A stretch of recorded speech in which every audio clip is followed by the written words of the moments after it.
Ya, Shabbat Shalom Bapak Ibu, Saudara sekalian, dimanapun Anda berada, juga semua yang ada di gereja, Shabbat Shalom. Hari ini kita bersuka cita karena Tuhan telah memberikan kepada kita satu kesempatan lagi untuk beribadah kepadanya pada hari Syabat, dan setelah kita memuji dan berdoa, kita akan saat ini bersama-sama mendengar pengajaran firman Tuhan. Namun sebelumnya marilah kita menundukkan kepala kita dan berdoa. Mari kita berdoa. Bapa dalam surga, terpujilah namamu ya Tuhan. Terima kasih Bapa untuk kasih karunia dan kasih setia yang Tuhan berikan kepada kami. Selalu baru tiap pagi ya Tuhan, dan kami merasakan Tuhan, anugerah Tuhan, penyertaan Tuhan bersama dengan kami. Dan saat ini kami juga bersyukur untuk hari Syabat yang Tuhan berikan kepada kami, sehingga kami bersama dengan umat perjanjian yang dipanggil sebelumnya, umat perjanjian yang pertama, bangsa Israel, kami sebagai bangsa-bangsa, kami juga diperkenan oleh Tuhan untuk merayakan Sabat dan beribadah pada hari Sabat. Kami bersyukur ya Tuhan, sehingga umat seluruh dunia boleh melakukan apa yang diperintahkan oleh Tuhan. Kami mohon Bapa, setelah kami memuji Tuhan dan berdoa, saatnya tiba kami mau mendengar pengajaran-Mu. Kiranya Tuhan mengurapi pemberitaan firman Tuhan, pengajaran firman Tuhan, supaya kami boleh hidup sesuai dengan kehendak Tuhan, sesuai dengan ajaran Tuhan. Dan kami juga mohon Tuhan berikan kepada kami lidah seorang murid dan telinga seorang murid dan lidah seorang murid, supaya setelah kami mendengar, kami menyampaikan itu juga kepada banyak orang lain, sehingga mereka juga boleh hidup dalam pengajaran firman Tuhan. Tutup bungkus kami semua dalam kuasa darah Mesias Yeshua ketika kami duduk tenang mendengar firman Tuhan. Di dalam nama Mesias Yeshua kami berdoa dan mengucapkan syukur. Amin. Baru ata Adonai Eloheinu melech haolam asher kirishanu bimesfota vetsifanu la'asok bedifrei Torah. Diberkatilah engkau junjungan Tuhan kami, Raja semesta alam, yang menguduskan kami dengan perintah-perintah-Mu dan memerintahkan kami mempelajari kata-kata Torah. Amin. Baik, Bapak Ibu, sebelum kita juga masuk dalam pengajaran firman, kita sama-sama mengucapkan ikrar persekutuan kita. Mari saudara-saudara yang ada di gereja, saya undang untuk bangkit berdiri.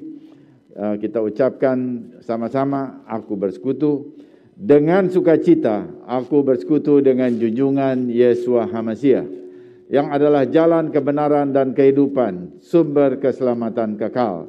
Seperti carang yang tetap melekat pada pokok anggur, demikian aku tinggal dalam kasih-Nya. Dengan melakukan segala perintah-Nya, aku ada seperti yang dikatakannya, aku ada.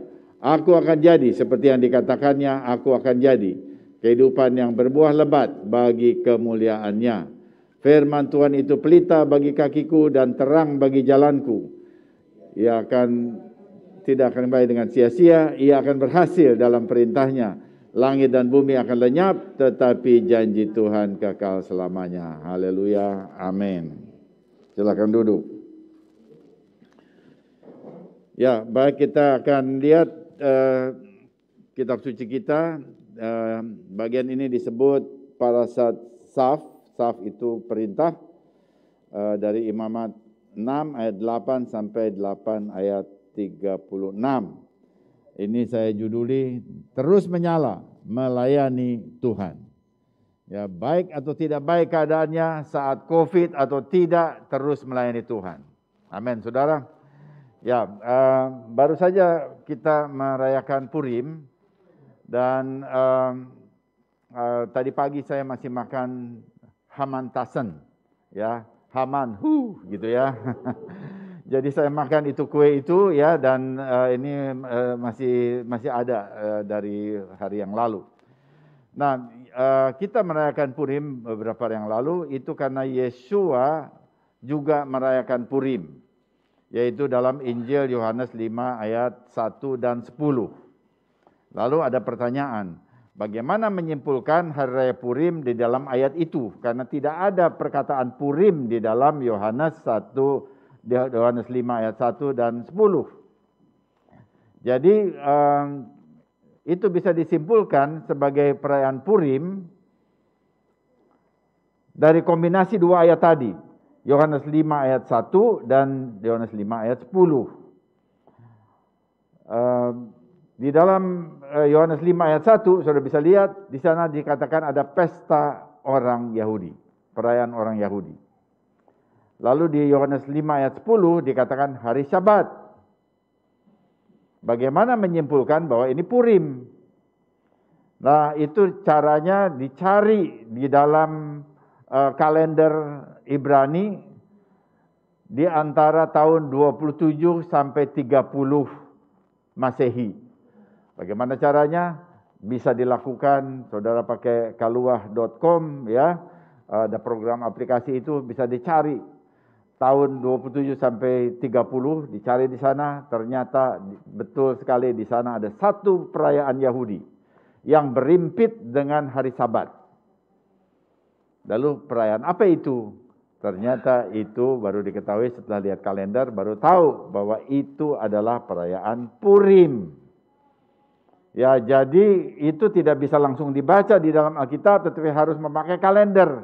Kita harus bisa memakai kalender Ibrani dari tahun 27 sampai 30, lalu dapat salah satu di sana, di salah satu tahun di sana, itu ada hari raya Purim. Purim sendiri bukan hari Sabat. Tetapi pada tahun itu, Purim jatuh bersamaan dengan hari Sabat, yaitu hari ke-7. Sabat hari ke-7. Jadi Purim itu bukan dinyatakan sebagai Sabat, dia bukan Moed, ya. Tetapi pada tahun itu, pada khusus tahun itu jatuh berimpit dengan hari Sabat. Nah, karena itu ini dicatat oleh Yohanes ya, di dalam Yohanes 5 ayat 1 dan Yohanes 5 ayat 10. Saya kira itu pertanyaan itu dijawab ya, jadi supaya jelas. Dan sekarang kita coba melihat parasat Saf. Ini seperti biasa saya bagi dalam beberapa bagian. Ya, coba kita ikuti ya, dan tadi sudah juga dibaca oleh saudara Jerry ayatnya, Imamat 6 ayat 8 dan seterusnya. Dan saya ingin kita sama-sama memperhatikan lagi, saya baca dalam bahasa Indonesia. Imamat 6 ayat 8 dan 9. Perintahkan kepada Aharon dan anak-anaknya, inilah hukum tentang korban bakaran. Bahasa Ibraninya olah. Korban bakaran atau olah itu haruslah tinggal di atas perapian, di atas mezbah semalam-malaman sampai pagi. Dan api mezbah haruslah dipelihara menyala di atasnya. Pada Sabat ini, yaitu Saf, merupakan bagian dari Torah dalam kitab kedua, yaitu maksud saya parasa kedua dari kitab Imamat. Jadi kita masih menggali dalam dua parasa yang kemarin, yaitu Vayikra dengan yang sekarang itu mengenai korban. Nah, apa bedanya? Kenapa harus diulangi lagi? Di parasa sebelumnya itu korban itu untuk pembawa korban. Sementara di dalam parasa Saf ini dibahas lagi korban dari perspektif imam yang menyelenggarakannya. Saudara lihat, korbannya sama tetapi cara membahasnya, yang pertama dari orang yang membawa korban, yang sekarang itu dari imam yang menyediakannya. Karena lihat bahwa sudut pandangnya berbeda.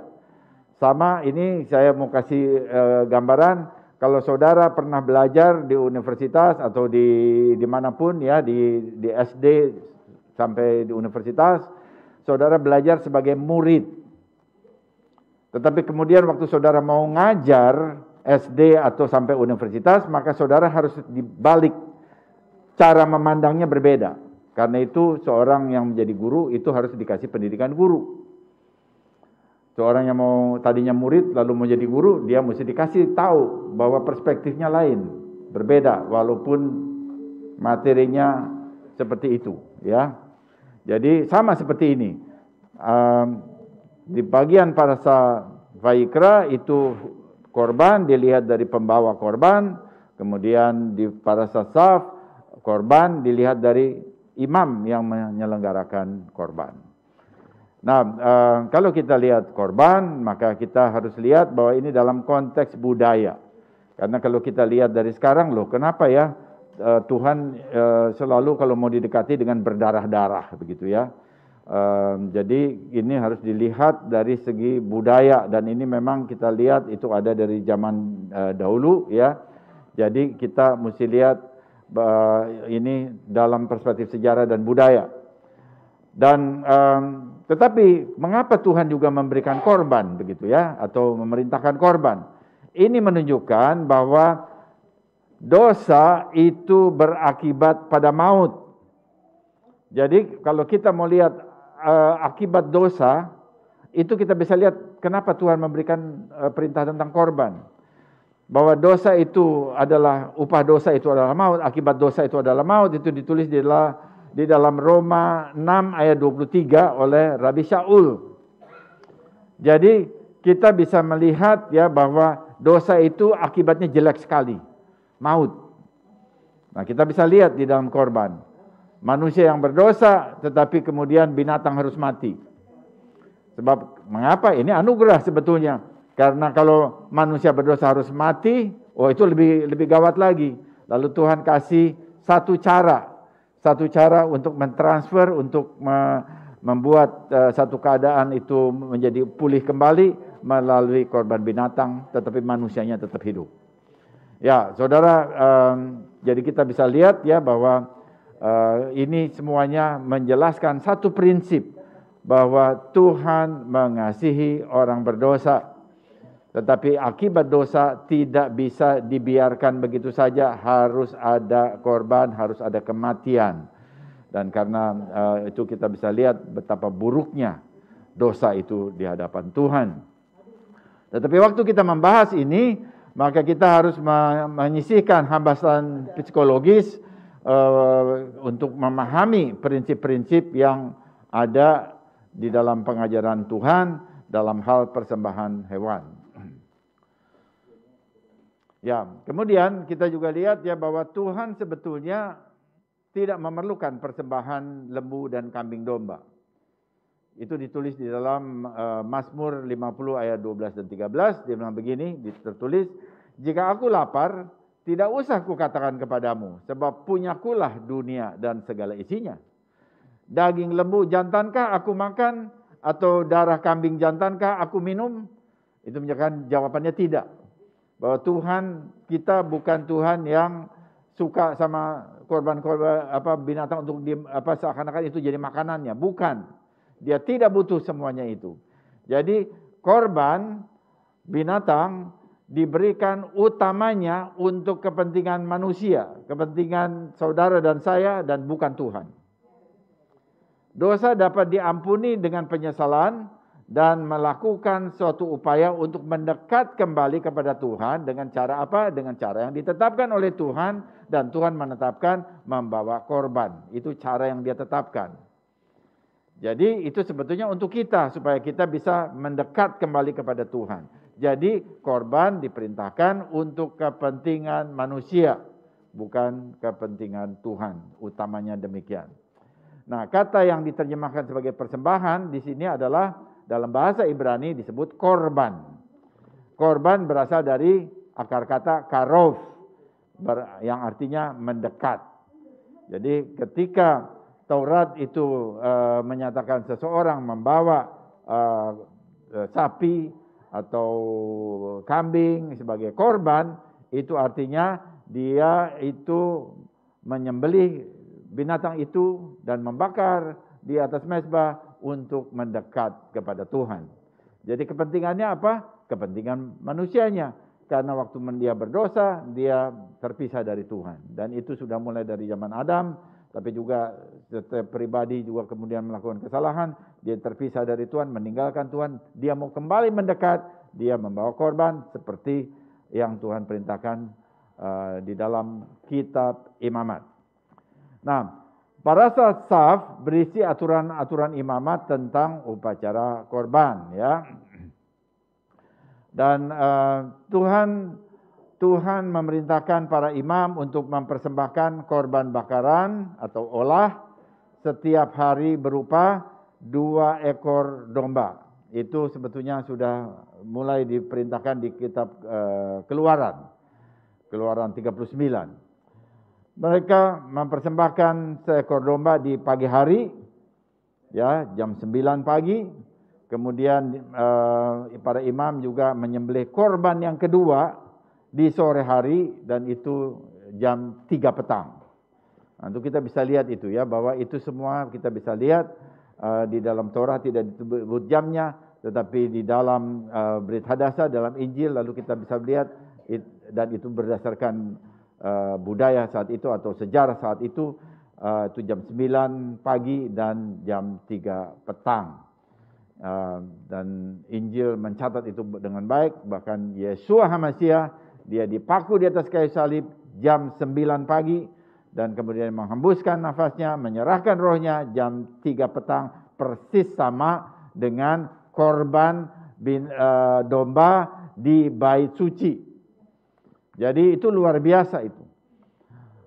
Jadi kita melihat dua korban itu di dalam sini di dalam Torah dikatakan sebagai tamid, korban bakaran yang terus menerus. Jadi tamid di atas mezbah. Jadi mereka menaruh korban itu terus menerus menyala di atas mezbah. Tidak sebentar 1-2 jam lalu mati, biarin, tidak, harus dipelihara. Apinya terus menyala. Dan sampai pagi, kalau itu mulai dari malam, maka dia sampai pagi, kemudian pagi hari itu dibersihkan abunya untuk memulai lagi korban yang baru. Korban bakaran yang adalah olah menggambarkan apa saudara, itu semua korban olah itu dibakar sampai habis.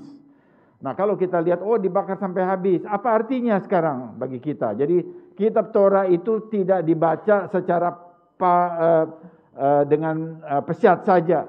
Artinya ini cuma bicara binatang dibakar, bukan itu saja artinya. Bahwa itu adalah memang ditulis demikian, tetapi ini menyatakan bahwa waktu korban itu dibakar sepenuhnya, secara total, tidak ada satupun yang diambil, semuanya harus dibakar. Maka ini sebenarnya bicara tentang penyerahan total umat Tuhan, saudara dan saya kepada Tuhan. Dan ini adalah langkah pertama dalam kehidupan mengiring Tuhan. Ini adalah langkah pertama orang percaya. Saudara, tidak sebetulnya bicara tentang Tritunggal dan sebagainya, itu bukan belakangan itu. Tapi yang pertama adalah penyerahan total kehidupan saudara dan saya kepada Tuhan. Bahwa aku mau menyerahkan hidupku kepada Tuhan, bukan urusan dogma, urusan yang lain-lain dulu, penyerahan diri kepada Tuhan. Nah, hal ini bisa kita lihat di dalam konstruksi ya dari kemah suci. Coba dikasih gambarnya. Jadi ketika seorang mau mendekat kepada Tuhan, maka dia harus mulai, sudah lihat di sana waktu dia masuk dari gerbang di sebelah yang merah itu ada gerbang, lalu apa yang pertama dia lihat? Yang dia sampai itu adalah mezbah. Ya, di sana ditulis brazen altar, ya. Jadi mezbah. Jadi mezbah, dan di mezbah itulah semua korban yang kita udah bahas.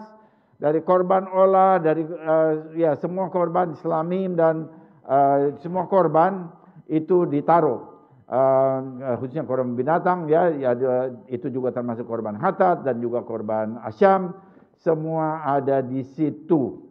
Jadi olah itu ada di sana, dan itu artinya orang masuk mendekat kepada Tuhan mulai dengan penyerahan total. Dan ini langkah yang luar biasa ya, dan itu diajarkan di sini di dalam kemah suci ini.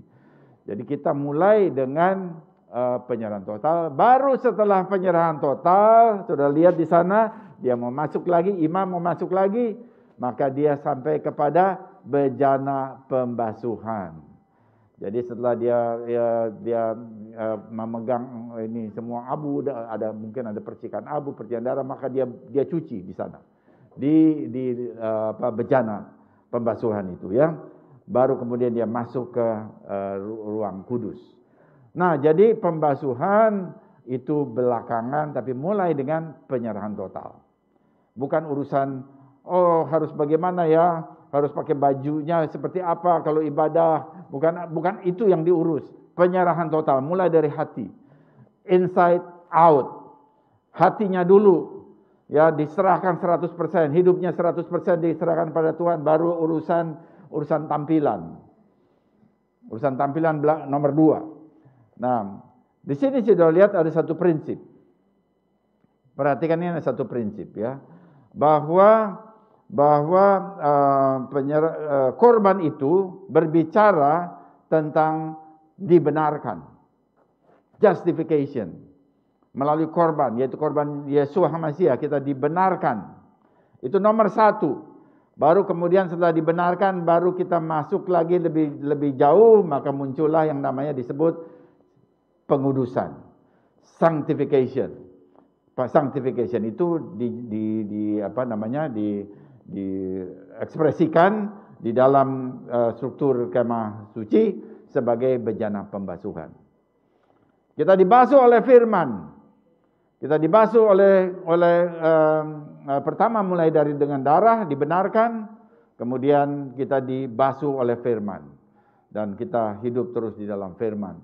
Jadi ini adalah kita lihat jelas sekali justification dibenarkan oleh korban, ya, korban darah Mesias Yesua, kemudian kita hidup dibenarkan, dikuduskan oleh Torah, melakukan Torah yang adalah firman Tuhan dalam seluruh kehidupan kita. Ya, jadi jelas sekali itu ada di dalam struktur kemah suci. Nah, kemudian kita lihat Paulus mengatakan, nah ini lagi kita lihat masih dalam pengajaran ini, Roma 12 ayat 1, karena itu saudara-saudara demi kemurahan Elohim aku menasihatkan kamu supaya kamu mempersembahkan tubuhmu sebagai persembahan yang hidup, yang kudus dan yang berkenan kepada Elohim, dan itu adalah ibadahmu yang sejati. Jadi setelah kita dibenarkan, maka kita perlu melakukan ibadah. Ibadahnya bagaimana? Mempersembahkan tubuhmu sebagai persembahan yang hidup. Sekali lagi, kita ini berhubungan dengan olah, bahwa seluruh hidup kita dipersembahkan kepada Tuhan. Jadi di sini jelas dikatakan tubuh sebagai persembahan yang hidup. Apa artinya tubuh? Itu artinya panca indera kita. Seluruh panca indera kita pakai dipersembahkan kepada Tuhan. Semua anggota tubuh kita dipakai untuk dipersembahkan kepada Tuhan. Jadi tubuh itu adalah menjadi persembahan. Kita lihat ilustrasi ini, gambaran ini. Lalu di dalam 1 Korintus 6 ayat 19, Rasul yang sama mengatakan bahwa tubuh kita adalah bait Roh Kudus. Nah, saudara lihat di sini, tadi adalah tubuh adalah persembahan yang kudus. Sekarang dia pakai tubuh adalah bait Roh Kudus. Jadi the whole structure bait Roh Kudus itu bait suci adalah bait Roh Kudus. Jadi kalau begitu kita bisa melihat bahwa tubuh kita bisa digambarkan sebagai juga satu kemah suci kecil, tapi jadi tubuh kita juga adalah persembahannya sendiri. So, lihat ini gambaran yang berbeda. Tetapi dua gambaran ini menunjukkan bahwa Paulus memakai gambaran backdrop dari apa yang dia tulis, itu adalah kemah suci, itu adalah bait suci. Jadi saudara lihat bahwa ini kata-kata ini tidak ada dikatakan itu ini adalah Torah, tidak. Dia hanya tulis begitu. Tetapi kemudian kita lihat gambaran yang dia pakai, ilustrasi yang dia pakai atau kiasan yang dia pakai itu ada backdropnya. Backdropnya itu bait suci. Backdropnya itu kemah suci. Nah, jadi kita lihat bahwa Paulus menulis berdasarkan Torah. Dia tidak mengganti Torah, dia menulis berdasarkan Torah. Ini saya mau tunjukkan ini ya, ini barangkali sesuatu yang bukan terlalu sulit. Ya, tetapi paradigmnya ini perlu dapat. Kalau saudara lihat dapat paradigmnya, maka itu semuanya jadi mudah. Tapi kalau paradigmnya tidak dapat, walaupun itu sebenarnya hal yang mudah, tetapi paradigmanya tidak dapat, lalu semuanya, lalu penjelasannya berputar-putar kemana-mana, dan mengatakan Paulus sudah membatalkan Torah. Terlalu, saya bilang, anakronistik itu namanya, tafsir yang seperti itu. Anakronistik itu kacau, anakronistik. Tafsir anakronistik yang seperti itu. Nah, sekarang satu lagi. Roma 12 ayat 11. Janganlah hendaknya kerajinanmu kendor biarlah rohmu menyala-nyala dan layanilah Tuhan. Ini dari mana? Ini dari korban tamid. Karena korban tamid itu harus terus menyala dari malam sampai pagi, dari pagi sampai malam lagi. Jadi ini kembali lagi backdropnya adalah kemah suci. Janganlah kerajaanmu kendor, biarlah rohmu menyala-nyala dan layanilah Tuhan. Jadi kita lihat, ini semua ayat-ayat ini semuanya memakai gambaran kiasan dari kemah suci yang ditulis dengan luar biasa oleh hikmat Ruach Kodes, bisa dikomunikasikan dengan begitu jelas ya kepada kehidupan umat Tuhan. Jadi biarlah rohmu menyala-nyala dan layanilah Tuhan. Saya ingin beritahu bahwa COVID-19 tidak boleh menjadi alasan untuk kendor dalam pelayanan. Tidak boleh. Paulus mengatakan, apakah pedang, apakah bahkan ketelanjangan, dia katakan, yang dapat memisahkan kita dari kasih Mesias.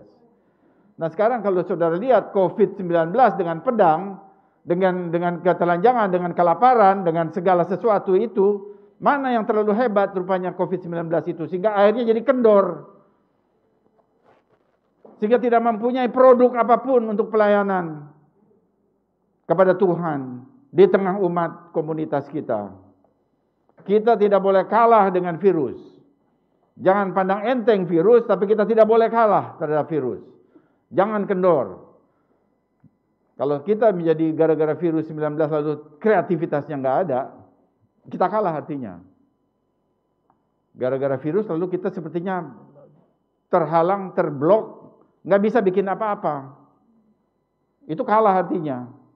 Nah, jangan kalah. Harus tetap melayani Tuhan, biarlah rohmu menyala-nyala dan layanilah Tuhan. Amin, saudara. Ya, nah sekarang kita coba lihat ini aspek yang lain lagi dari korban. Korban bakaran itu terus menerus dipersembahkan di tempat suci di bumi ini. Nah, ada satu korban yang itu semuanya bicara atau bisa diarahkan merujuk kepada pengorbanan Yesua di atas kayu salib, dan pengorbanan Yesua itu terus-menerus di hadapan hadirat Bapa di surga. Jadi Yohanan Hamatbil, yaitu Yohanes Pembaptis, sepupu dari Yesua, berkata begini. Waktu dia lihat Yesua datang kepada dia, dan dia lihat Yesua waktu dia melayani di Sungai Yordan, lalu dikatakan, lihatlah anak domba Elohim yang menghapus dosa dunia. Yohanes 1 ayat 29. Anak domba Elohim itu terus-menerus ada di atas mezbah surgawi. Dan korban penebusannya itu tidak pernah berakhir. Sejak dulu sampai sekarang. Karena Yesua itu di bumi ini memang bukan imam, tetapi dia secara rohani di hadapan Bapa, dia adalah imam besar menurut garis Melkisedek. Menurut garis Melkisedek. Dan ini ditulis di dalam kitab Ibrani ya. Saya baca Ibrani 9 ayat 25-26. Dan ia bukan masuk untuk berulang-ulang mempersembahkan dirinya sendiri, sebagaimana imam besar setiap tahun masuk ke tempat kudus dengan darah yang bukan darahnya sendiri. Sebab jika demikian ia harus berulang-ulang menderita sejak dunia ini dijadikan. Tetapi sekarang ia hanya satu kali saja menyatakan dirinya pada zaman akhir untuk menghapuskan dosa oleh korbannya. Saudara lihat di sini bahwa Yesua bukan berkali-kali mengorbankan dirinya. Tapi dia hanya mati satu kali. Dia hanya mempersembahkan dirinya satu kali saja. Tapi itu berlaku terus-menerus ribuan tahun. Dari dulu sampai sekarang, dari Adam sampai nanti generasi yang terakhir, itu hanya satu korbannya. Jadi dia hanya mati satu kali di atas kayu salib, tetapi semua fungsi korban, yaitu korban olah, yang dibakar habis, penyerahan total, minkah, tepung terbaik termasuk matzah, jamuan seder Pesak, selamim, korban kedamaian, secara sukarela tanpa indikasi dosa, yaitu anak domba Pesak, dan korban khatat, korban penghapus dosa, korban asyam, korban rasa bersalah, semuanya itu dia lakukan satu kali. Itu menurut Ibrani 9 ayat 26, ya. Itu hanya satu kali, semuanya itu dia lakukan, dia genapi. Dia genapi. Semuanya. Jadi sekarang saya mau lihat ini, kita bukan hanya tahu deskripsi ya saudara. Jadi dalam setiap ibadah ini memang kesempatannya adalah pemuridan. Jadi kita mulai belajar Torah itu pengajaran. Waktu kita belajar pengajaran namanya kita murid. Guru kita adalah Yesus HaMasiah, ya, guru agung kita. Tetapi kita juga sama-sama belajar di sini satu sama lain. Jadi kalau korban itu mempunyai 5 fungsi, maka itu kita katakan, ya tadi saya sudah sebutkan, ada korban olah, kemudian ada minkah, ada selamim, ada katat, ada asyam, itu semua disebut itu 5 fungsi korban. Dan itu kalau kita memilah-milah itu korban yang satu itu menjadi berbagai fungsi, maka itu kita sebut dengan cara berpikir analitis. Nah, saya ingin saudara mulai mengikuti ini ya, alur pikirnya. Karena saudara bukan hanya untuk belajar devosi. Saudara untuk menjadi dewasa secara rohani, dan pada saatnya kita sebagai murid juga kita mengajar, kita perlu punya pemahaman inference namanya. Jadi kalau mulai dipakai, oh ini analitisnya begini dan sebagainya, ini sintesis dan sebagainya, itu cara mulai berpikir untuk memahami lebih dalam, ini memahami secara inference namanya. Dan tetapi semua, tadi ada 5 fungsi korban, tetapi semua fungsi korban itu dilakukan oleh Yeshua hanya dengan satu kali, hanya mati satu kali di salib pada tanggal 14 Nisan. Nah ini dia ya. Jadi dia lakukan semuanya itu di tanggal 14 Nisan dalam hubungan dengan Pesak. Tetapi semua fungsinya dia lakukan di situ.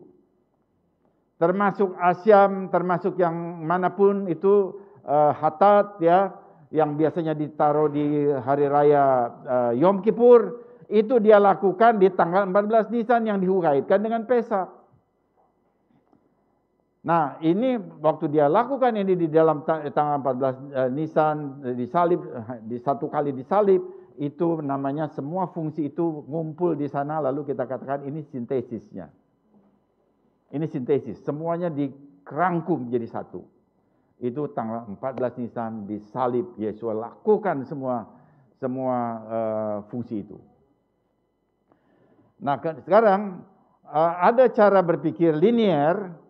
Ya, ada cara berpikir linear melihat aspek analitis itu dan sintesisnya terpisah. Nah, ini sekarang saya mau mulai ya, untuk mulai lagi kita lihat ini secara inference.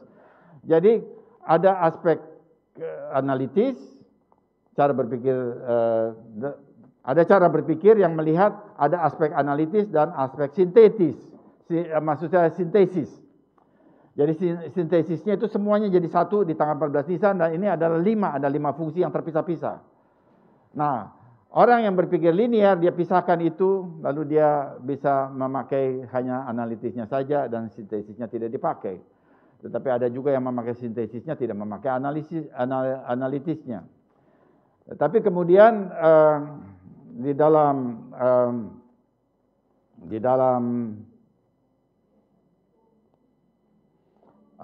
dengan cara berpikir linear inilah, maka orang yang melihat fungsi-fungsi korban secara analitis, yaitu dipisah-pisah begitu ya, itu cenderung itu menolak ya, atau bisa berpikir untuk menolak bahwa korban Yeshua di waktu pada hari raya Pesak itu berhubungan dengan pengampunan dosa. Saudara lihat di sana bahwa Yeshua yang hari raya Pesak, yang berhubungan dengan hari raya Pesak, aspek berhubungan dengan hari raya Pesak, misalnya Seder Pesak, itu tidak ada hubungannya dengan pengampunan dosa. Itu kalau orang berpikir gitu, dia berpikir linier. Jadi Pesak nggak ada hubungannya dengan pengampunan dosa. Dan memang kalau kita lihat tadi bahwa Pesak itu, anak domba Pesak itu adalah korban selamim, itu adalah pendamaian dan tidak harus dikaitkan dengan dosa, tapi mau berdamai aja dengan Tuhan, begitu ya. Nah, tetapi kemudian ini lalu tidak cocok dengan apa yang ditulis di dalam Perjanjian Baru, tulisan-tulisan Rasul Paulus. Lalu ini pada posisi orang yang berpikir linear seperti begitu, lalu mempertanyakan Perjanjian Baru.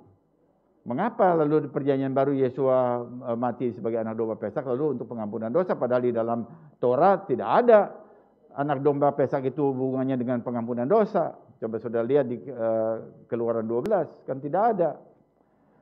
Nah, tapi sekarang kalau kita lihat dari sudut yang lain, maka Yesus hanya mati satu kali. Dan kalau begitu dia juga melakukan penghapusan dosa pada waktu itu, yaitu pada tanggal 14 Nisan. Waktu dia salib, waktu mati di atas kayu salib, dia melakukan penghapusan dosa di sana. Nah, lalu dalam keadaan perbedaan begini, lalu muncul ada ide, saudara lihat di YouTube, ada anti-misionaris. Anti-misionaris bilang, ya memang tidak ada pengampunan dosa melalui Yesus HaMasiah. Tidak ada pengampunan dosa melalui Yesus, begitu ya, kira-kira begitu ya. Nah, lalu dalam keadaan cara berpikir linear begitu, maka orang lalu kemudian, oh iya kalau begitu ini yang kita dengar Torah saja. Lalu kemudian mereka mulai mempertanyakan korban Yesua di atas kayu salib. Nah, ini saya katakan ini ketidakcukupan cara berpikir linear. Bahwa cara berpikir linear itu tidak cukup. Kalau saudara mau belajar Torah, belajar seluruh kitab suci, maka harus mempunyai cara berpikir lain yang namanya berpikir siklis. Berpikir siklis yaitu menerima kedua keadaan yang berbeda. Analitis itu berbeda dengan sintesis, dua-duanya diterima. Secara serempak, secara simultan kedua-duanya diterima. Jangan memilih analitis saja, jangan memilih sintesis saja, dua-duanya diterima. Nah, jadi dengan cara berpikir siklis ini, maka semua aspek itu bisa dipadukan menjadi utuh. Itu di dalam satu sintesis ya. Nah, jadi semua fungsi korban diemban oleh Yesus HaMasiah waktu dia dikorbankan di atas kayu salib. Jadi mulai dari semua aspek, dari sejak jamuan seder Pesak sampai hembusan nafas Yesua terakhir di kayu salib, itu semua dia lakukan, itu 5 korban. Dia lakukan semua. Ya, jadi dengan begitu kita bisa melihat bahwa waktu kita berpikir seperti itu, maka kita lihat antara Torah dan Brit Hadasah itu menjadi satu kesatuan yang sangat kuat, yang tidak bisa dipisahkan. Bagaimana? Karena cara berpikirnya. Bukan masalahnya Brit Hadasah berbeda sama Torah, Torah berbeda sama ini, lalu kemudian dipisahkan, yang satu terima Torah, yang satu cuma Brit Hadasah saja, lalu itu diadu. Bukan begitu. Jadi cara berpikirnya yang kita lihat bahwa ada banyak orang hanya berpikir linier, kalau itu lalu semuanya terpisah-pisah, tetapi kita melihat berpikir secara siklis, semuanya ada di dalam satu kesatuan yang luar biasa indahnya. Nah, saya juga sampaikan ini ya, kemarin saya mengikuti di Formak, itu ada seminar moderasi beragama. Ini saya hubungkan dengan situasi kita ya, masyarakat kita. Ada seminar moderasi beragama. Jadi seminar moderasi beragama itu bahwa sikap kita beragama, sikap orang beragama itu harus moderat. Harus moderat. Jadi moderat itu apa? Moderat itu seimbang. Dia bilang begitu. Moderat itu tidak ekstrem kiri, tidak ekstrem kanan. Jadi waktu saya lihat begitu, lalu saya bilang, cara berpikir apa yang membuat orang bisa jadi moderat? Sekarang saya tambah satu layer ya, satu bagaimana orang menjadi moderat? Kalau mana yang bisa jadi lebih moderat?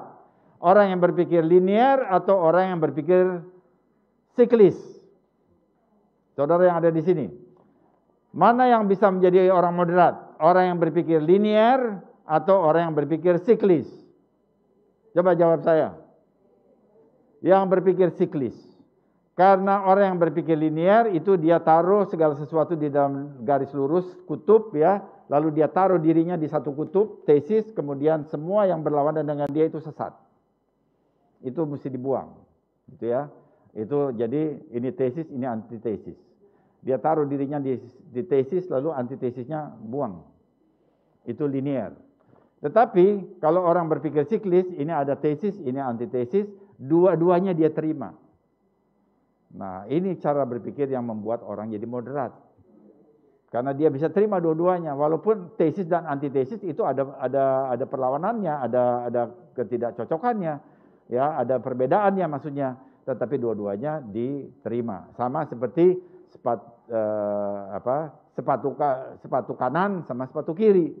Ya, sepatu kanan saudara beda sama sepatu kiri.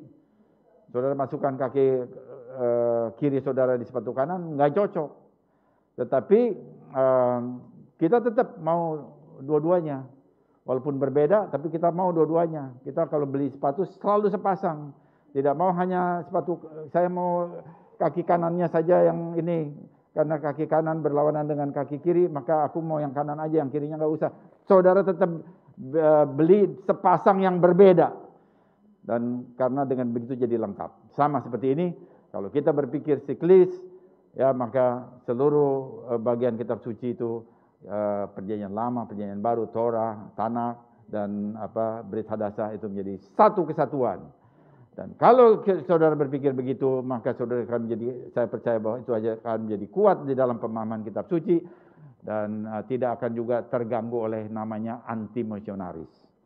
Karena anti-misionaris, Bnei Noah, itu kalau dia berargumen, selalu argumennya saudara perhatikan itu linear.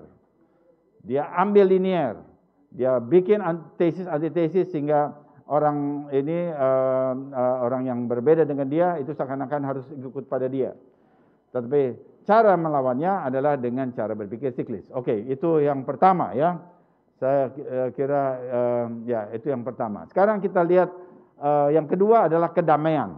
Kedamaian atau shalom, ya. Ini ada shalom itu damai, bisa diterjemahkan sebagai perdamaian, tetapi juga kedamaian. Saya memakai ini sekarang dengan kedamaian. Imamat 7 ayat 11. Inilah hukum tentang korban keselamatan, itu selamim. Dari shalom itu damai atau kedamaian yang harus dipersembahkan kepada Tuhan. Persembahan perdamaian menghadirkan kedamaian antara penyembah, ya, dengan Tuhan. Persembahan kedamaian secara unik mewakili karya Mesias, karena kita yang dibenarkan karena iman, kita hidup damai, sejahtera, shalom dengan Elohim oleh karena junjungan kita Yesus Masih, itu Roma 5 ayat 1. Jadi kita itu didamaikan oleh karena apa yang dilakukan oleh Yesus Masih di atas kayu salib. Nah, lalu di dalam Midrash Rabbah, ini satu literatur rabbinik, ada ditulis Rabbi Simon mengatakan hanya orang yang ada dalam kedamaian yang dapat membawa persembahan kedamaian atau korban selamim. Jadi korban selamim ini bukan untuk orang berdosa lalu datang kepada Tuhan bawa korban perdamaian, bukan. Jadi dia harus kasih khatat dulu. Ya. Nah, jadi kalau dia sudah berdamai dengan Tuhan, barulah dia membawa korban perdamaian yang disebut selamim. Jadi selamim itu bukan untuk pendosa, tetapi untuk orang yang sudah berdamai dengan Tuhan, lalu dia mau menyatakan kedamaian itu dengan memberikan persembahan selamim. Nah, Torah menaruh korban perdamaian atau korban damai selamim pada giliran terakhir dalam daftar urutan korban dalam Imamat 7 misalnya. Nah, sekarang coba kita lihat, saudara, gilirannya atau bagaimana itu dilakukan. Korban itu ada banyak, Lalu mana yang lebih dulu, mana yang kemudian. Nah, ini kita mesti lihat, ini akan membawa kita belajar sesuatu. Jadi dalam praktek pengorbanan, korban penghapus dosa, korban kesalahan, atau korban bakaran, itu selalu diprioritaskan atau ditaruh lebih dulu dari korban pendamaian. Nah, sekarang kita lihat ini misalnya dalam Imamat pasal 8. Ya, saya ambil beberapa ayat saja. Mose pertama kali membawa korban penghapus dosa. Perhatikan ini. Di Imamat 8 ayat 14. Jadi yang pertama kali dia bawa adalah korban penghapus dosa, itu hatat. Kemudian setelah itu dia bawa korban bakaran, olah. Imamat 8 ayat 18. Kemudian akhirnya setelah korban olah, ya korban olah itu penyerahan total ya. Tadinya itu urusan penghapus dosa, dosanya sudah diselesaikan, dia serahkan dirinya secara total kepada Tuhan. Lalu baru akhirnya setelah penyerahan diri kepada total, baru akhirnya dia kasih korban kedamaian, selamim. Imamat 8 ayat 26. Lihat di sana. Jadi urutannya begitu. Jadi tadi kita udah dikasih 5, lalu urutannya mana? Nah ini dia, ada urutannya. Nah dengan cara pendekatan ini menunjukkan bahwa ini adalah pola cara pendekatan kepada Tuhan. Seorang dapat mendekat kepada Tuhan, menikmati persekutuan damai dengan Tuhan, dengan mengambil bagian dalam meja Tuhan. Dia harus pertama kali, dia harus berurusan dengan dosa. Menyelesaikan dosanya dengan Tuhan. Karena itu perlu ada korban penghapus dosa, yaitu hatat. Mengakui ketidaklayakannya, mengakui bahwa jalan hidupnya penuh dosa. Ada hal-hal yang cemar dalam kehidupannya, yang tidak kudus. Nah, itu diakui lebih dulu. Yaitu penyangkalan diri itu namanya. Itu penyangkalan diri. Lalu kemudian setelah itu dia berikan langkah kedua adalah korban bakaran, yaitu olah, melambangkan penyerahan total kepada Tuhan. Penyerahan diri kepada Tuhan. Nah, jadi setelah itu ya baru kemudian dalam keadaan dia sudah menyerahkan diri kepada Tuhan, dosanya tadi sudah diselesaikan, lalu menyerahkan diri kepada Tuhan, baru dia memberikan korban selamim, korban pendamaian atau korban damai, persembahan damai selamim. Dan ini adalah langkah-langkah kehidupan yang berkemenangan di dalam Tuhan. Ya, ini langkah-langkah kehidupan orang percaya atau kita katakan kehidupan Kristen yang berkemenangan, ya ini dia. Ya, waktu kita mulai datang kepada Tuhan, kita akui dosa-dosa kita. Jangan mau hidup keren gitu di depan Tuhan, tampil di depan orang, tapi masih banyak dosa yang belum diakui. You nggak akan jadi menang di situ. Ya, jadi akui itu dulu di depan Tuhan. Dalam Tuhan, itu pribadi. Nah, kemudian setelah itu mengaku dosa, baru kemudian menyerahkan seluruh hidup. Menyuruhkan hidupnya, bahwa hidup kita adalah untuk Tuhan, untuk kemuliaan nama Tuhan. Baru kemudian kita memberikan korban, ada perdamaian. Jadi baru setelah itu kita bisa berdamai dengan Tuhan, dan itu dinyatakan dengan di dalam sistem korban, dinyatakan dengan persembahan damai, yaitu selamim. Dan itu ditulis di dalam 1 Yohanes 1 ayat 7 sampai 9. Jika kita mengaku segala dosa kita, maka Tuhan itu setia dan adil, Dia akan mengampuni dan memisahkan kita dari segala dosa. Dan itu mulainya di sana. Jadi kalau kita lihat dengan cara belajar Torah seperti ini ya, langsung kita lihat bahwa semua Brit Hadasah itu basisnya Torah, basisnya bait suci, itu nggak bisa dipungkiri. Terlalu kuat gitu. Kalau kita tahu, kalau kita belajar Torah seperti ini. Tetapi banyak orang tidak belajar Torah seperti ini, dan dia langsung cuma baca 1 Yohanes 1 ini. Bisa, saya dulu juga sejak remaja, saya udah tahu ayat ini 1 Yohanes 1 ayat 7 sampai 9. Selalu pakai itu tanpa mengetahui tadinya Torahnya itu seperti apa. Tetapi saya tidak berhak mengatakan bahwa Yohanes menulis sesuatu yang lain sama sekali dan kemudian dia menganggap Torah itu tidak diperlukan, bait suci itu tidak diperlukan. Tidak berhak. Tidak berhak mengajarkan begini.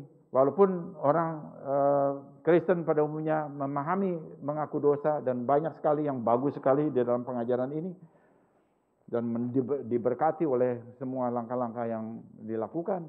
Tetapi orang yang sudah memahami apa yang ditulis oleh Rasul Yohanes tidak berhak mengatakan bahwa Torah itu sudah dibatalkan. Karena justru Yohanes itu mendasarkan tulisannya kepada segala sesuatu yang ada di bait suci yang dia tidak tahu. Penafsirnya di abad 21 tidak tahu. Tetapi Yohanes sendiri tetap memakai frameworknya, itu gambaran di dalam pikirannya itu adalah segala sesuatu yang terjadi di bait suci. Karena disitulah sentralnya. Dari kemah Musa dan kemudian bait suci. Nah, kedamaian, ya kita sekarang bicara tentang kedamaian. Orang Yahudi menjelaskan bahwa kedamaian itu sesuatu yang besar, yang luar biasa, agung. Kita katakan keagungan. Kedamaian itu agung. Lalu seorang rabi namanya Simon Bar Yohai, dia seorang rabi yang terkenal, berkata begini, agunglah kedamaian karena semua berkat mengandung semua berkat itu didapatkan dari kedamaian. Seperti yang dikatakan dalam Mazmur 29 ayat 1, Tuhan akan memberikan kekuatan kepada umatnya, Tuhan akan memberkati umatnya dengan damai. Jadi kedamaian itu sesuatu yang memberikan kekuatan, kedamaian itu sesuatu yang memberkati umat Tuhan. Karena itu kedamaian itu agung. Satu yang luar biasa. Lalu ada lagi satu rabi ya, untuk juga supaya kita selalu juga ingat bahwa para rabi itu juga mempunyai pemahaman yang bagus dalam hal-hal ini ya, walaupun ya kita lihat ada juga hal yang tentang Yesua itu ada yang belum, tetapi ada banyak rabi bisa memahami seluruh firman Tuhan atau ayat-ayat firman Tuhan itu dengan baik. Rabi Hizkia mengatakan bahwa perintah untuk mencari perdamaian lebih besar dari perintah lainnya. Seseorang harus melakukan perintah lainnya hanya jika ada kesempatan. Sementara untuk perdamaian tertulis begini, carilah perdamaian dan berusahalah mendapatkannya. Jadi yang lain itu waktu ada kesempatan. Tetapi untuk perdamaian, carilah perdamaian. Usahakanlah untuk mendapatkannya. Jadi itu perintahnya lebih kuat. Mazmur 34 ayat 14. Saudara bisa cek di sana. Kemudian kita bisa lihat juga ada satu lagi literatur Midrash Rabbah, literatur rabbinik, menunjukkan bahwa Torah menyantumkan perdamaian di akhir setiap korban. Di setiap korban itu lalu maksudnya supaya umat juga berdamai. Ini menggambarkan bahwa perdamaian datang sebagai puncak dan klimaks dari segala hal. Nah, ini ada kutipannya ya. Ini saya mau kasih kutipannya dan ini enggak terlalu panjang. Dia ada kutipannya seperti begini. Sekarang aku tahu bahwa perdamaian adalah klimaks dari segala hal di dunia ini. Bagaimana aku tahu bahwa hal ini akan terjadi di dunia mendatang? Ya, dunia mendatang, olam haba di sana di dunia kekal. Dikatakan dalam Yesaya 66 ayat 12, lihatlah, aku akan memberikan kedamaian, shalom, kepadanya seperti sungai. Itu ada lagunya ya. Kasihnya seperti sungai ya, dan ya, damainya seperti sungai. Para rabi berkata, agunglah perdamaian. Ketika Raja Mesias datang, ia akan mulai dengan damai, shalom, seperti yang dikatakan dalam Yesaya 52 ayat 7. Betapa indahnya kaki orang yang membawa kabar baik.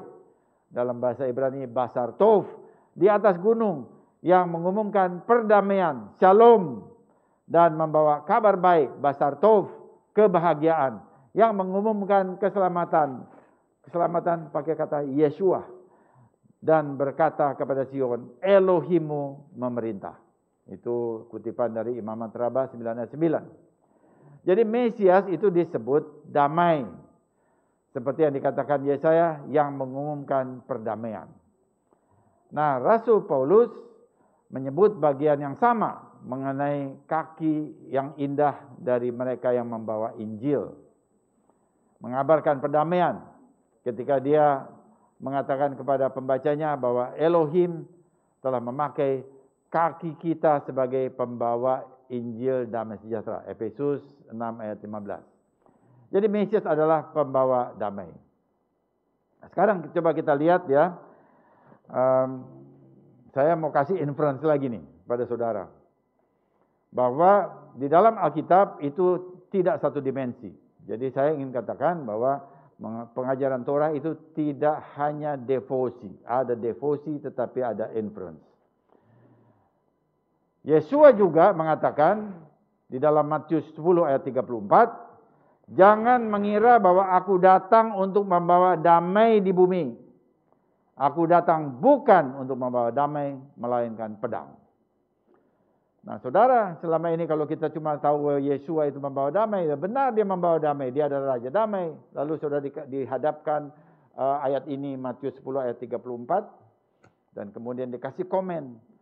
Kalau Yesua bukan membawa damai, maka dia bukan Mesias. Lalu saudara gimana? Dihadapkan kepada gitu. Nah ini sekarang akhir zaman, saudara mesti lihat satu ayat itu dari berbagai segi. Harus mampu. Orang-orang yang belajar Torah, orang-orang mesianik harus mampu melihat satu ayat dari berbagai sudut. Bukan satu sudut saja yang namanya devosi. Saya suka devosi. Tetapi saudara juga harus bisa lihat inference-nya. Ya, bahwa ini punya argumen. Kedatangan Yesus membawa pedang memisahkan antara yang murni dan tidak murni. Itu maksudnya. Kenapa Yesus mengatakan, aku berdatang untuk membawa pedang. Dia memisahkan yang murni dari tidak murni. Yang dosa dari yang kudus. Itu dia perlu pedang. Dan ini dari mana kita bisa tahu yang seperti itu? Itu Ibrani 4 ayat 12 bilang begini. Sebab firman Elohim hidup dan kuat dan lebih tajam daripada pedang bermata dua manapun. Ia menusuk amat dalam sampai memisahkan jiwa dari roh, jiwa dan roh, sendi-sendi dan sumsum. Ia sanggup membedakan pertimbangan dan pikiran hati kita. Jadi Yesua membawa pedang dalam konteks itu. Nah, tapi kemudian ya kaum anti misionaris mengklaim kedatangan Yesua tidak bisa menjadi Mesias karena dia tidak membawa kedamaian di dunia. Bahkan setelah dia datang pun, kedatangan pertama, lihat bait suci dihancurkan tahun 70. Kemudian orang Yahudi dicerai-beraikan. Kemudian juga kita lihat tidak ada perdamaian, ada perang dunia pertama, perang dunia kedua, ada pogrom, ada inkuisisi, ada segala macam terjadi untuk orang Yahudi. Jadi mana Mesiasnya mana? Mana damainya dia bilang gitu ya. Nah, saudara, saya ingin komen terhadap pikiran seperti itu.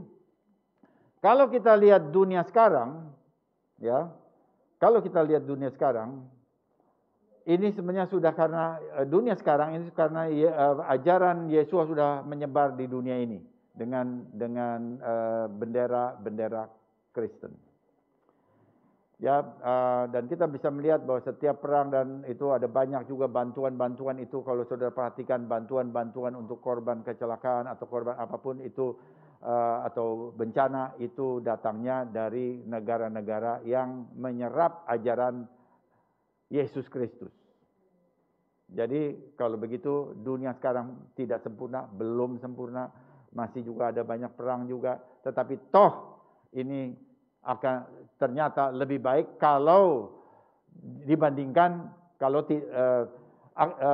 dunia sekarang dengan ajaran yang Yeshua HaMashiach menyebar di seluruh dunia itu juga melalui bangsa-bangsa itu lebih baik, jauh lebih baik daripada kalau ajaran Yeshua tidak dikabarkan.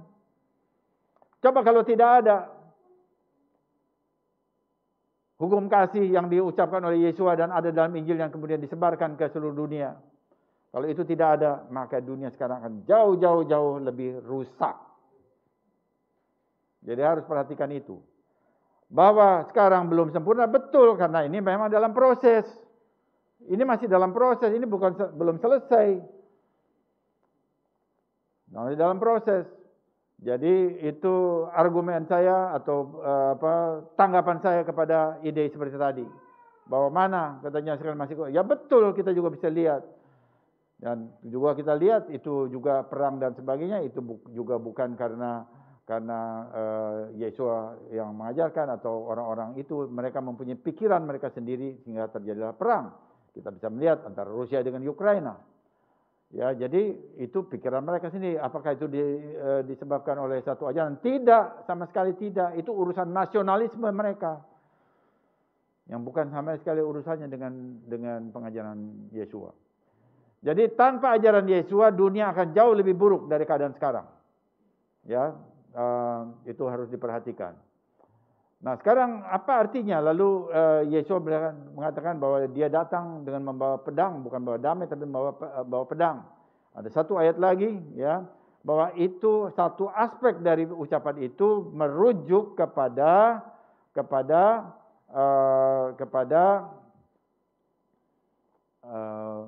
kedatangan yang kedua. Wahyu 19 ayat 15, dan dari mulutnya keluarlah sebilah pedang tajam yang akan memukul segala bangsa. Dan ia akan mengembalakan mereka dengan gada besi. Jadi, apa ini? Ini artinya Mesias akan membawa pedang penghakiman. Ini penghakiman. Jadi ada pedang penghakiman, ada keputusan yang tegas.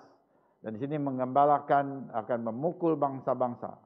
Ya, dengan gada besi. Dia mengembalakan dengan gada besi. Ada penghakiman. Dan itu adalah salah satu fungsi Mesias.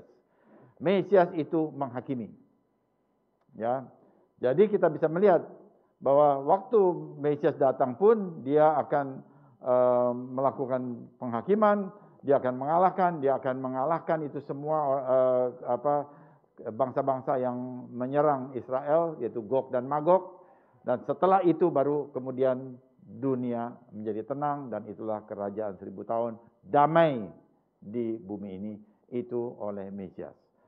Nah, itu diajarkan di dalam, bukan saja di dalam kitab Tanakh, tetapi juga di dalam Brit Hadasyah, itu ada.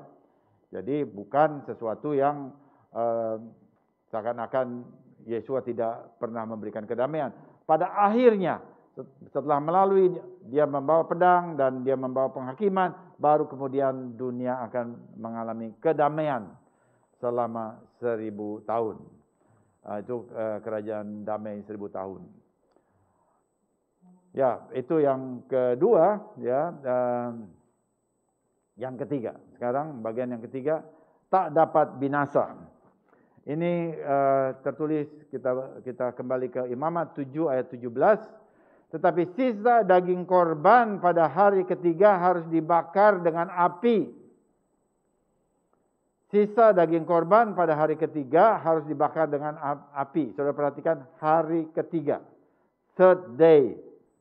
Jadi apa artinya third day? Artinya hari pertama 1 hari, hari kedua, dan kemudian sesudah hari kedua itu namanya hari ketiga. Itu hari ketiga harus dibakar dengan api. Dalam 1 Korintus 15 ayat 53, Paulus berbicara tentang kebangkitan. Ya, ini ada yang dapat binasa harus mengenakan yang tak dapat binasa, dan yang dapat mati itu harus mengenakan yang tidak dapat binasa. Nah, sebagai seorang Farisi dan pengikut Yesua, Paulus sangat percaya akan kebangkitan fisik orang mati. Dia menanti hari ketiga, dia menantikan hari ketiga, dia menantikan ketika daging fana kita yang gagal ini diubah menjadi abadi.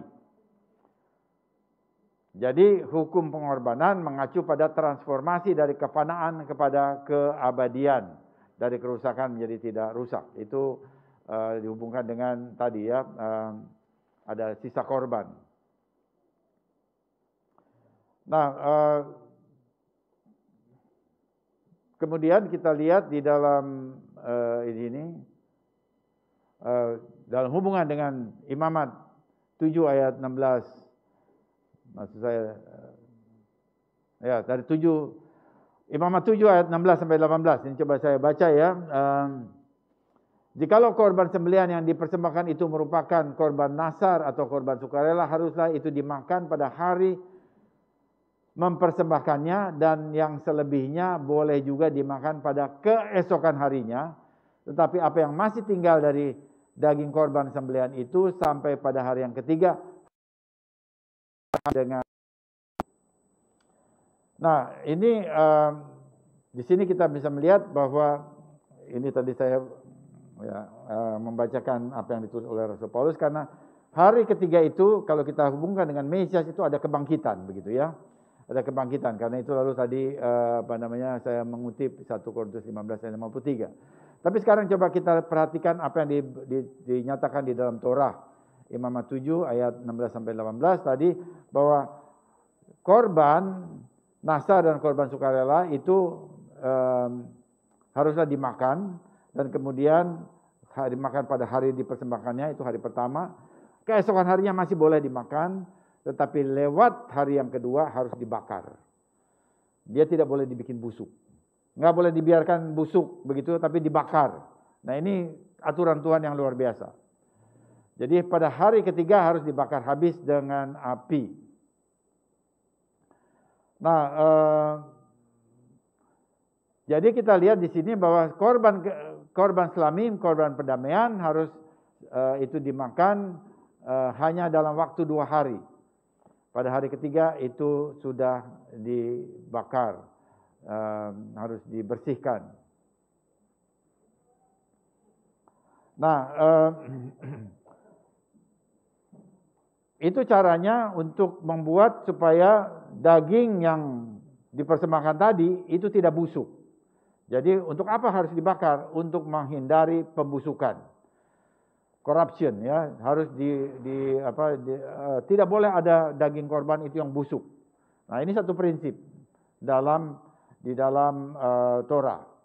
Nah, bagaimana caranya? Lalu kemudian juga untuk supaya tidak busuk, tidak cepat busuk, maka semua korban itu harus dikasih garam.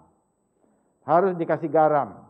Di dalam Imamat 2 ayat 13 katakan, semua persembahanmu kamu harus mempersembahkan garam. Jadi harus digarami. Karena garam itu berfungsi pengawet, sehingga waktu 1 hari dimakan, besoknya dimakan, itu belum busuk. Jadi karena ada pengawet, sudah dikasih garam.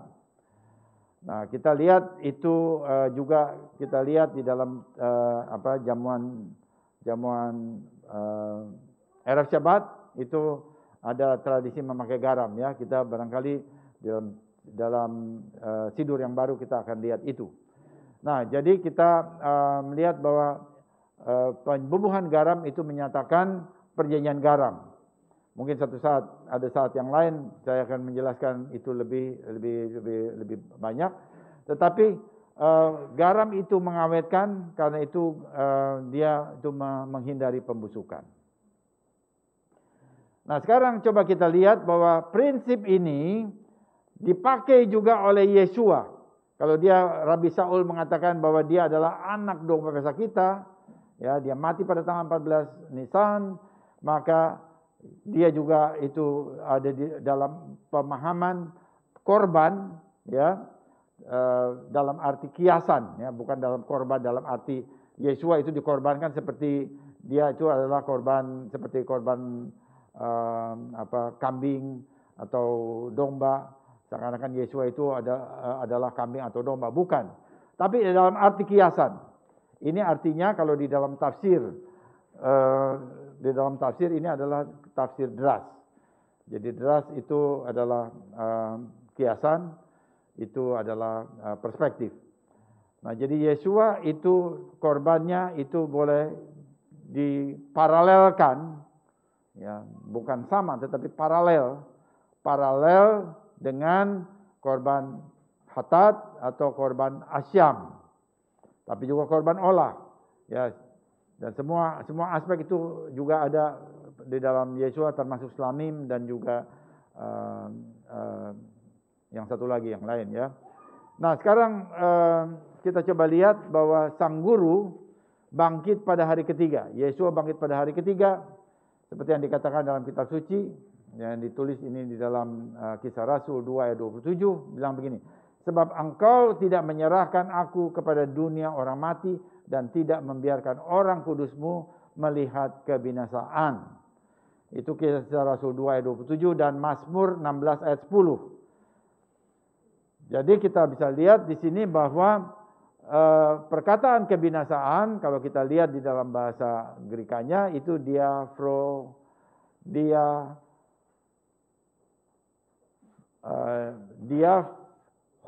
ya, diaphoran, dibacanya diaphoran. Itu artinya decay, itu artinya busuk. Jadi dengan perkataan lain, engkau tidak membiarkan orang kudusmu melihat pembusukan. Itu artinya bahwa tubuh Yesua yang ada di kubur sebelum dia bangkit tidak pernah mengalami pembusukan. Tubuh fana Yesua tidak mengalami pembusukan. Nah, ini penting. Ini penting karena semua korban juga tidak mengalami pembusukan. Jadi kita bisa melihat bahwa segala persembahan di kemah suci itu menjadi bayangan Yesua HaMasiah. Dan melalui kebangkitan Yesua, tubuh manusia akan diubah dari yang fana menjadi yang tidak fana. Dan itu yang ditulis oleh Rabi Shaul tadi. Nah, kita lihat lagi satu ayat, ya, bahwa ketika Yesua itu menjadi pola, dia adalah buah sulung sementara kita buah kemudian, maka kalau dia itu mengalami kebangkitan, maka kita pun juga akan mengalami kebangkitan. Nah, itu ditulis pertama sekali itu dari Tanakh. Saya coba baca ini dalam Hosea 6 ayat 2. Dia akan menghidupkan kita kembali setelah 2 hari. Ia akan membangkitkan kita pada hari ketiga, Yom HaShlisi, supaya kita hidup di hadapannya. Ya, ia akan membangkitkan kita pada hari ketiga, Yom HaShlisi, supaya kita hidup di hadapannya. Jadi dia akan membangkitkan setelah 2 hari dan akan hidup pada hari ketiga. Dan ini dipenuhi juga oleh Yesua. Nah, sekarang ya tadi kita lihat dalam 1 Korintus 15 ayat 53-55, karena yang dapat binasa harus mengenakan yang tidak dapat binasa, dan yang dapat mati harus dikenakan yang tidak dapat mati, dan sesudah yang dapat binasa itu mengenakan yang tidak dapat binasa, dan yang dapat binasa ini mengenakan yang tidak dapat mati, maka genaplah firman Tuhan yang tertulis, maut telah dikalahkan dalam kemenangan. Hai maut, di manakah kemenanganmu? Hai maut, di manakah sengatmu? Ini bicara tentang kebangkitan.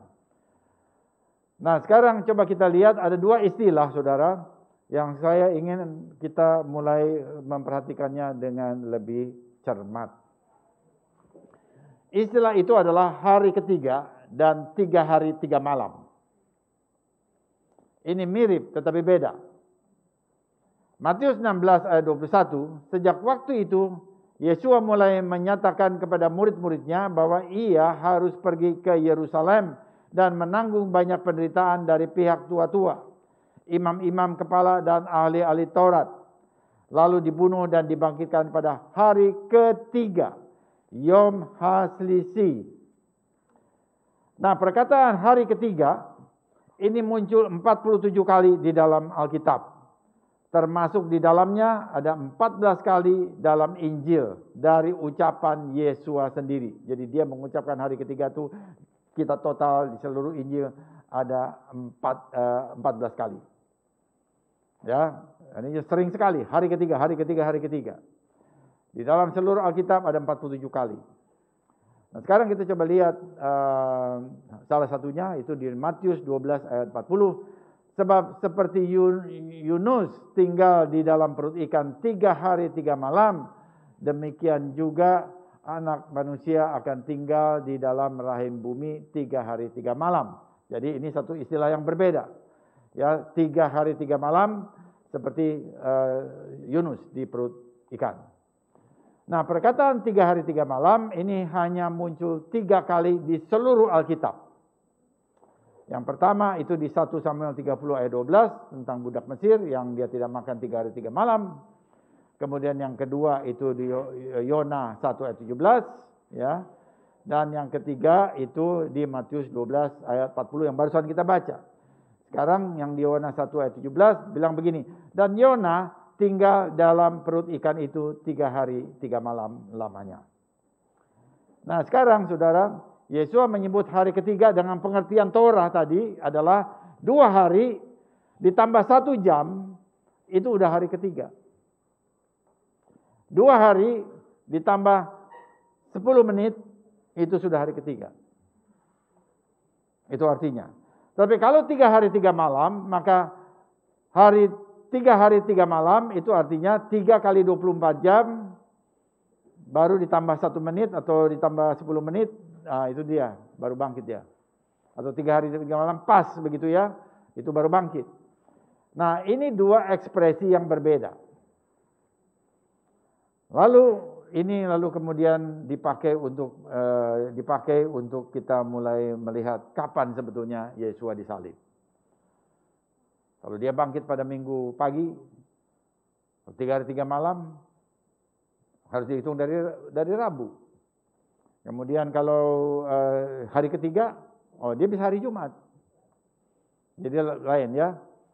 Nah, tetapi sekarang begini, sekarang kita mau lihat ekspresi hari ketiga itu lebih banyak, 14 kali.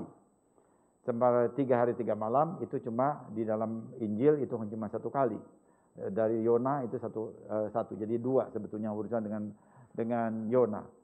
Jadi kalau begitu maka sebetulnya ya kita bisa melihat bahwa waktu Yesus mengutip Yona itu sebetulnya dia memakai yang tafsir yang namanya midras. Midras itu tidak harus literal. Ini yang saya mau sampaikan pada saudara. Midras itu tidak harus jadi literal. Jadi kalau begitu 3 hari 3 malam yang sebetulnya dipakai oleh Yesua untuk mengutip Yona itu lebih kepada pertobatan yang ditekankan pada pertobatan pada orang-orang Yahudi. Bahwa bagi bangsa yang tidak bertobat atau bangsa yang jauh dari Tuhan itu dikasih nubuat bahwa ada seorang nabi yang harus seperti itu. Harus ada harus mati dan kemudian bangkit. Tetapi dalam bentuk midras maka dia tidak harus menjadi literal. Karena 3 hari 3 malam mirip dengan hari ketiga, tetapi tidak harus diambil jamnya begitu ya. Sehingga kalau kita lihat begini konsisten dengan Torah, maka yang lebih kita yang harus lebih menjadi patokan kita adalah hari ketiga.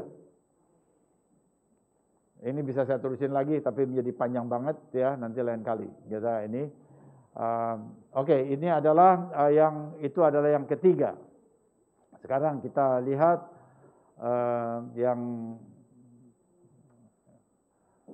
yang keempat ya, urapan Harun. Ini urapan Harun.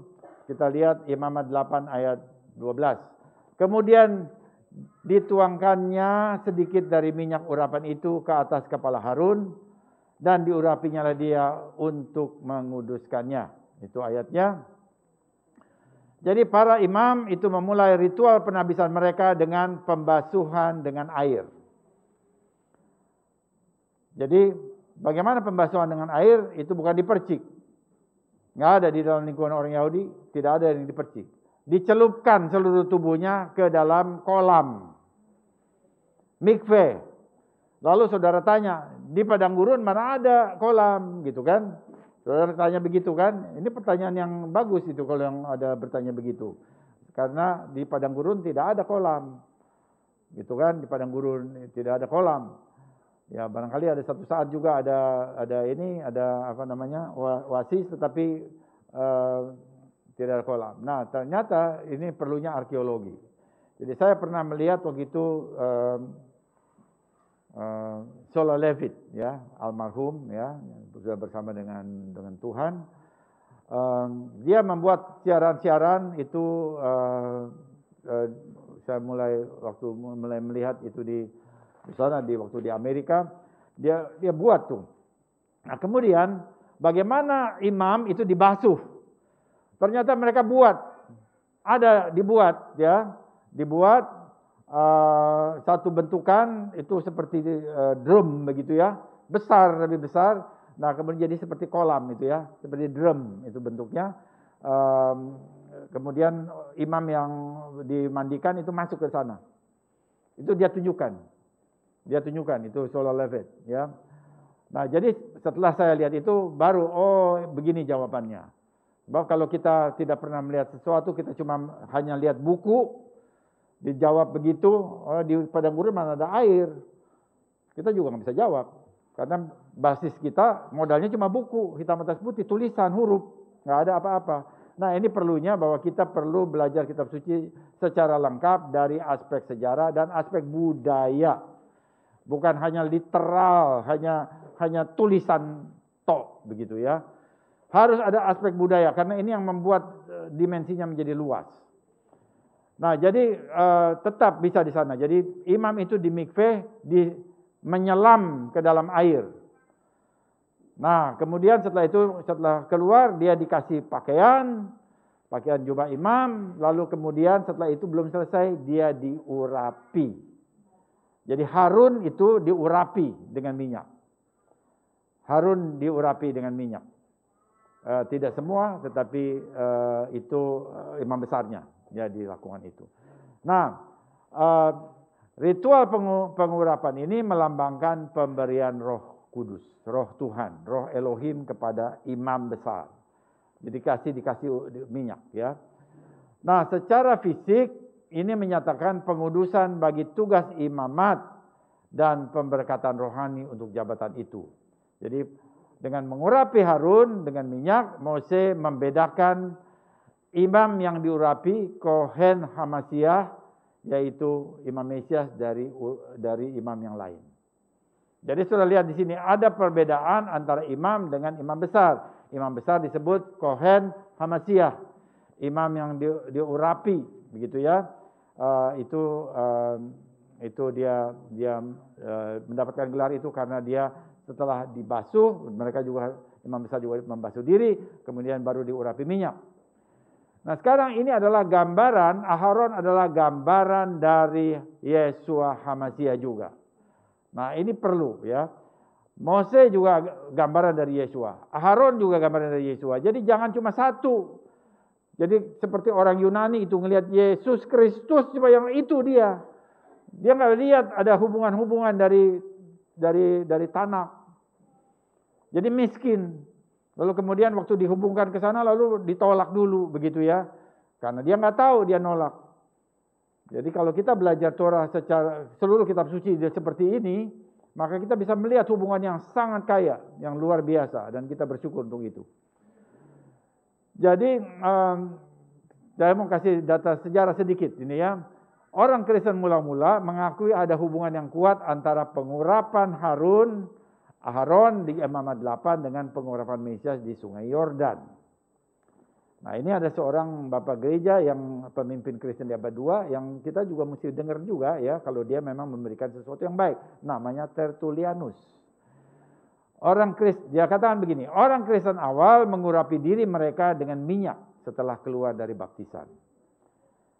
Sebuah praktik yang mereka peroleh dari kisah urapan Aharon. Itu namanya Tertullianus, itu dia menulis itu dalam bukunya, dalam tulisan namanya On Baptism dalam bahasa Inggris gitu ya. Jadi Tertullian sendiri menunjukkan bahwa setelah diurapi Aharon itu disebut sebagai Christ dalam bahasa Yunani, atau di dalam bahasa Ibrani itu adalah Masiah, Kristos. Dia pakai bahasa Yunani, dia bilang si Aharon juga, itu imam besar Aharon juga disebut Kristos yang diurapi. Jadi sudah lihat di sana bahwa Aharon itu menggambarkan Mesias. Nah, dengan cara itu maka kita lihat ya, kita lihat bahwa Yeshua HaMashiach ketika dia mau melayani, maka dia minta dibaptis. Jadi mengikuti polanya Aharon, imam besar. Bahwa kemudian setelah dia keluar dari air, dia nggak dikasih minyak di atas kepalanya, tetapi ultimate, minyak yang utama. Minyak yang adalah lambang untuk Roh Kudus, sekarang Roh Kudusnya sendiri diberikan. Nggak pakai lambang lagi. Karena itu turun di atas kepalanya Ruach HaKodesh dalam rupa burung merpati. Jadi kita bisa melihat bahwa pembaptisan Yeshua HaMashiach itu polanya dari Torah. Polanya imam besar Aharon. Dia bukan orang Lewi. Yeshua bukan orang Lewi secara jasmani. Tetapi ini sebetulnya menunjukkan bagaimana fungsi imam besar yang dilakukan oleh Yesus. Yeshua di surga. Di hadapan Bapaknya karena dia adalah imam besar menurut aturan Melkisedek. Dia melakukan persis semuanya lengkap. Dia lengkap. Ini mesti ditunjukkan ya. Saudara nggak bisa dengar ini dari anti misionaris, saudara nggak bisa dengar ini. Ini hanya bisa didengar di Yahudi Mesianik. Di Kristen yang umum juga saudara nggak bisa dengar ini. Nah, oke ya. Jadi kita bisa melihat bahwa di dalam Injil dikatakan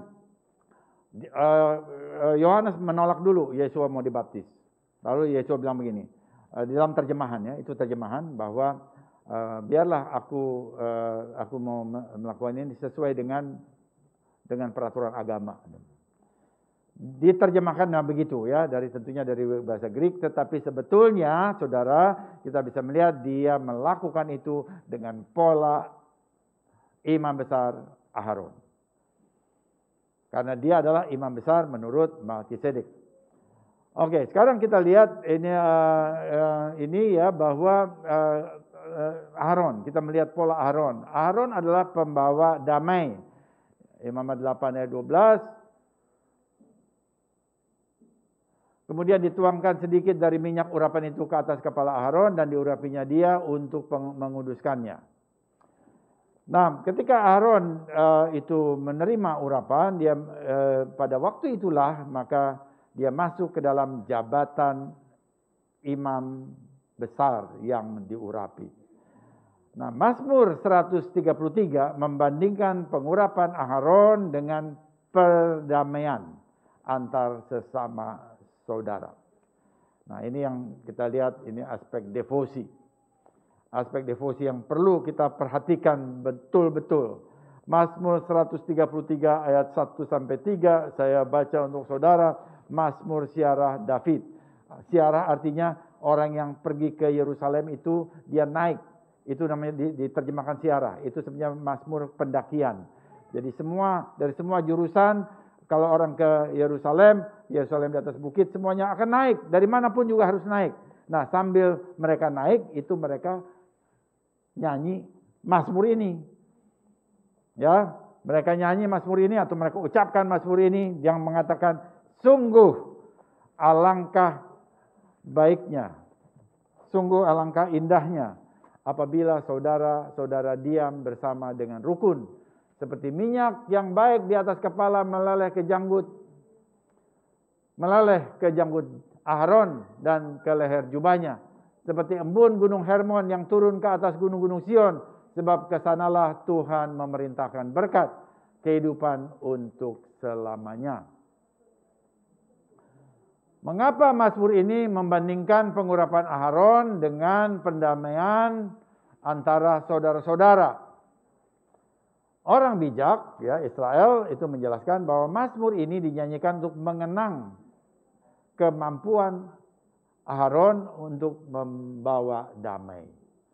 Jadi Mazmur ini ditulis dengan pikiran, dengan satu ingatan akan Aharon sebagai pembawa damai. Ini dikatakan oleh Hillel. Hillel itu adalah nasi atau ketua Sanhedrin satu generasi sebelum Yeshua lahir. Sebelum Yeshua datang, dia adalah ketua Sanhedrin. Dan dia bilang begini, jadilah murid Aharon, menyintai perdamaian dan mengejar perdamaian, menyintai semua makhluk dan mendekatkan mereka kepada Torah. Ini kata Hillel. Jadi Harun itu dikenal sebagai orang yang menyintai perdamaian, yang selalu mengejar perdamaian juga. Setiap kali Aharon bertemu dengan orang yang terlibat dalam pertengkaran, nah ini sebagai contoh, ini dalam Afod the Rabbi Nathan, maka dia datang kepada dua pihak yang bertengkar. Nah, kepada yang pertama, dia datang dulu ke yang pertama, yang mulai pertengkaran. Misalnya dia namanya Ruben. Ruben, aku sedang berbicara dengan Simon, dan dia mengatakan kepadaku bahwa dia menyesali pertengkaran ini dan ingin berdamai. Jadi dia inisiatif sendiri, dia ngomong begitu sama pihak yang pertama, yaitu si Ruben ini ya. Dia datang ke sana, bahwa dia menyesali itu, dia ingin berdamai. Kemudian setelah itu Aaron yang datang lagi ke pihak yang kedua yang namanya Simon. Dan dia bilang begini kepada Simon, aku berbicara dengan Ruben dan dia mengatakan kepadaku bahwa ia menyesali pertengkaran ini dan berkata ingin berdamai dengan kamu. Lalu ketika dua pria itu bertemu satu sama lain, mereka memahami bahwa orang ininya atau temannya atau lawannya itu sebetulnya ingin berdamai. Lalu mereka berpelukan dan mengesampingkan pertengkaran yang ada pada mereka. Nah, itulah juru damai. Itulah pembawa damai. Aharon melakukan itu dan itu dikenang. Dan pemazmur menulis satu mazmur untuk dia, mazmur karena dia mazmur 133. Nah, saudara, ini beda dengan kecenderungan di medsos abad 21. Saudara dengan yang satu sama lain tidak pernah ketemu. Tapi walaupun tidak pernah ketemu, malah sudah antipati satu sama lain. Misalnya ingin saudara kasih perhatian sama yang seperti ini ya. Ini bukan teologi gimana, ini bukan pengajaran yang gimana. Ini devosi. Saudara tidak pernah ketemu satu sama lain hanya dengan satu catatan kecil, satu thread kecil di medsos, di WA. Kemudian saudara mulai antipati kepada orang itu. Dan di sana juga begitu. Mengapa? Karena apa? Karena tirani kata-kata. Ada tirani kata-kata di medsos, di WA. Termasuk di lingkungan jemaat. Ada tirani ini yang memecah belah. Karena itu kalau saudara ada di medsos, di WA, dimanapun, entah di luar sana atau di dalam komunitas, ya, pakailah bahasa yang menyejukkan. Hindari bahasa yang merendahkan orang lain, yang seakan-akan saudara lebih pintar dari dia. Bahwa itu semuanya yang bodoh semuanya. Yang lain tuh semuanya bodoh. Kecuali saudara yang pintar sendiri. Hindari pemujaan sikap arogansi. Hindari memakai kata-kata yang tidak standar, yang bukan bahasa Indonesia, tetapi kemudian bagi saudara itu barangkali enak perkataan seperti itu, tapi bagi orang lain itu dianggap sebagai satu pelecehan. Saudara lihat nggak itu?